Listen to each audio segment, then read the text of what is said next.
Rome likes to pretend it was civilized.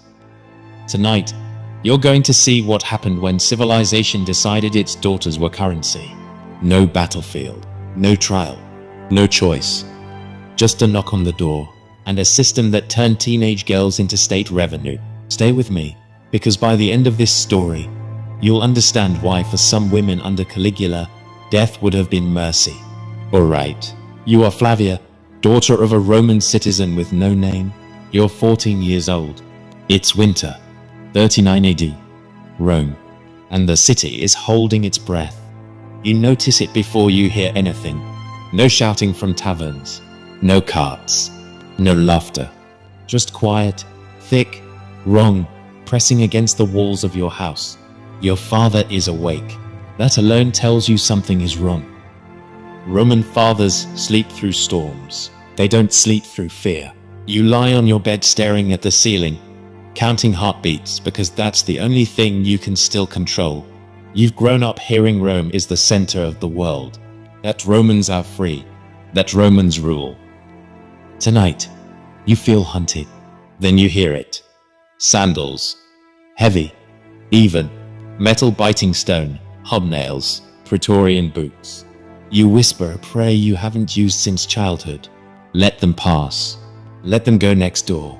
Let this house stay invisible one more night. They stop, right outside your gate.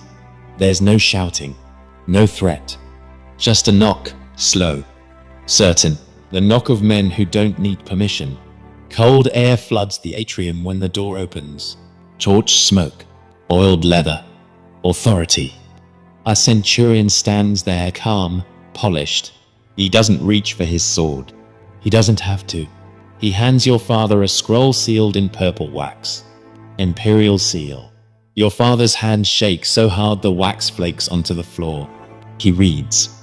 Once, then again, like the words might change if he looks long enough. They don't. He turns toward you.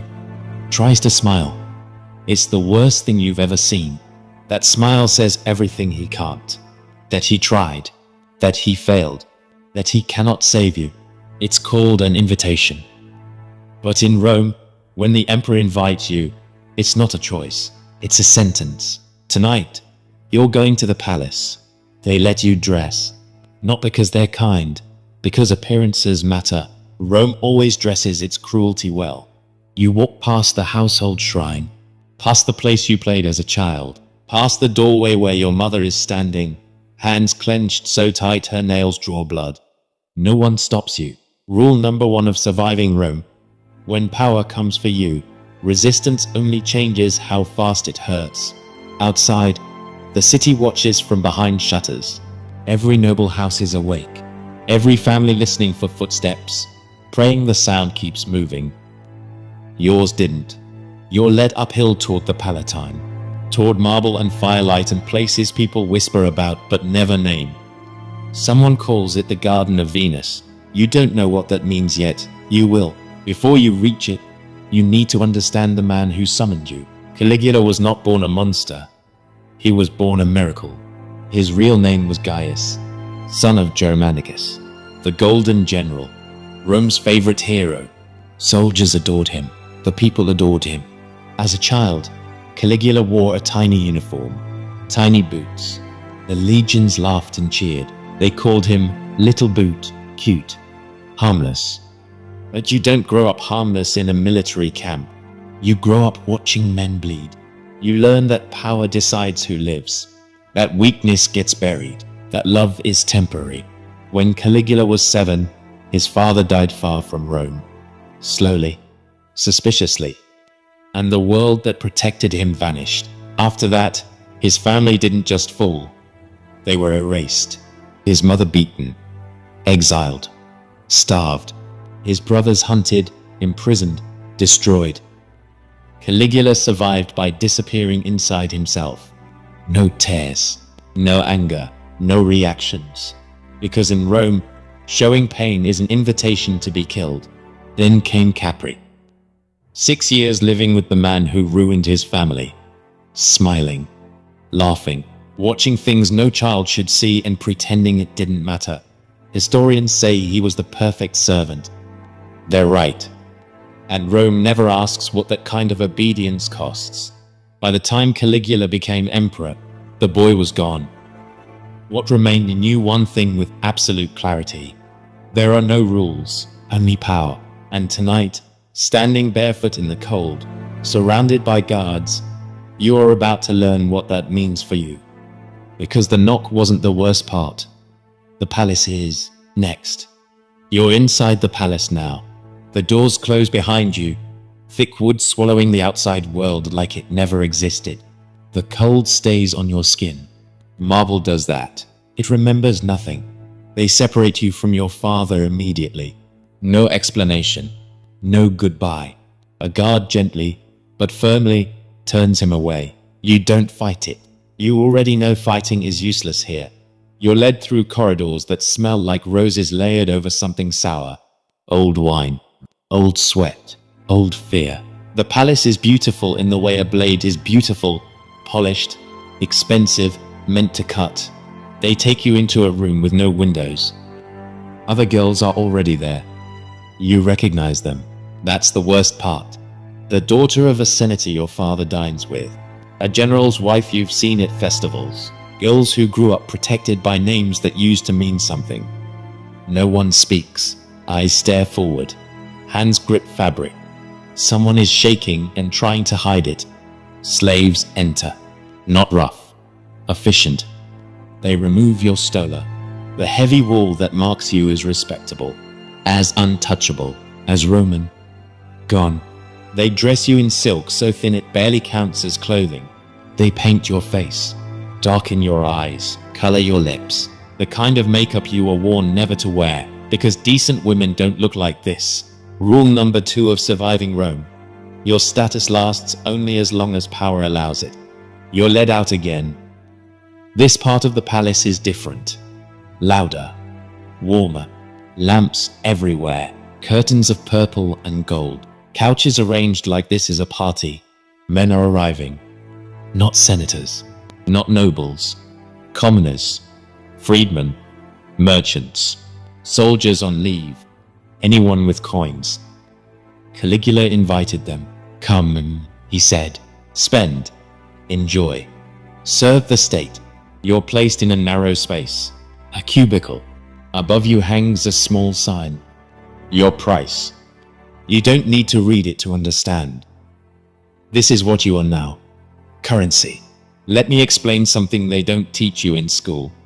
Rome didn't just conquer lands. It conquered dignity. And Caligula understood that better than anyone. He walks through the garden openly. Laughing. Talking. Touching shoulders. Thanking customers for supporting Rome's finances. The emperor of the world is managing a brothel.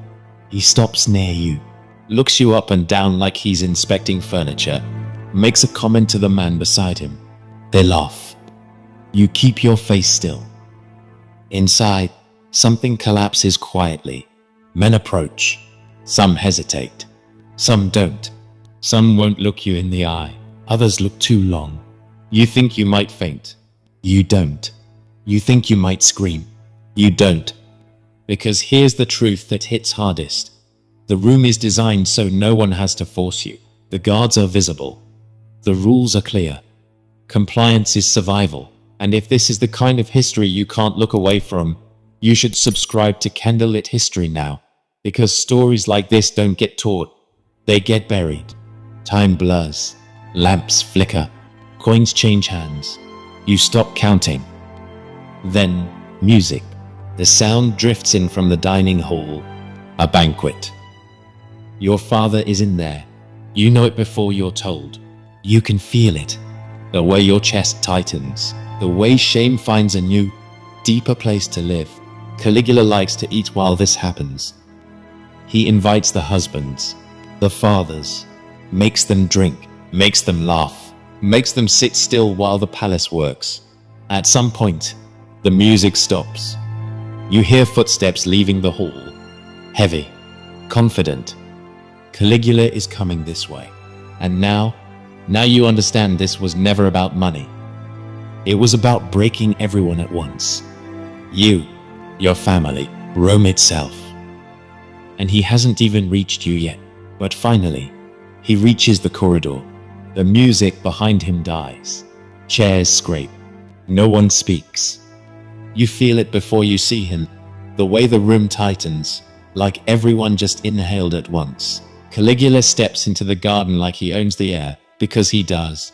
He's smiling, relaxed, wine on his breath. Silk robe loose like this is leisure, not terror. He looks pleased with himself in the way people do when they know there are no consequences coming. He doesn't rush, he walks. Slowly. Stops. Looks. Comments. Not quietly. He talks about bodies the way merchants talk about fabric. Texture. Quality. Value. He laughs when men laugh. He corrects them when they don't. Then he disappears back toward the dining hall. And that's when it gets worse. Because now the waiting starts. You know what's happening on the other side of the wall. You don't need details. The silence does enough damage on its own. Minutes pass. 10. 20. The lamps burn low. Someone nearby starts crying and doesn't even try to stop. Then footsteps return. Caligula re-enters the hall loudly.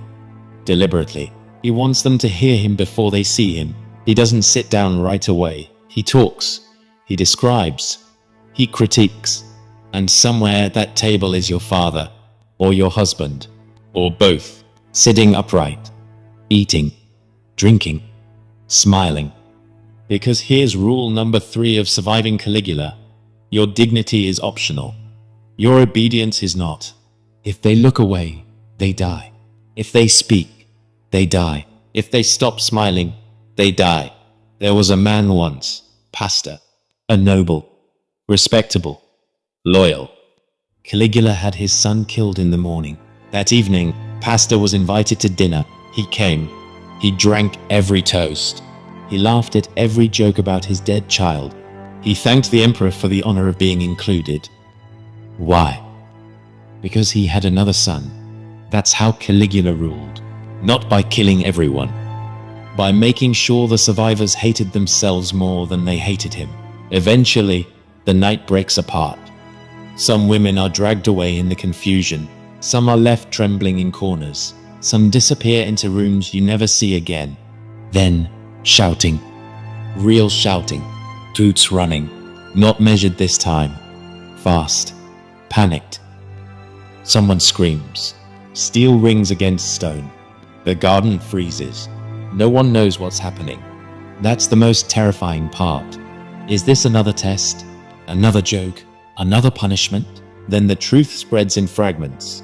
Caligula is dead. Killed in a tunnel beneath the palace. For one breathless moment, hope flashes through you.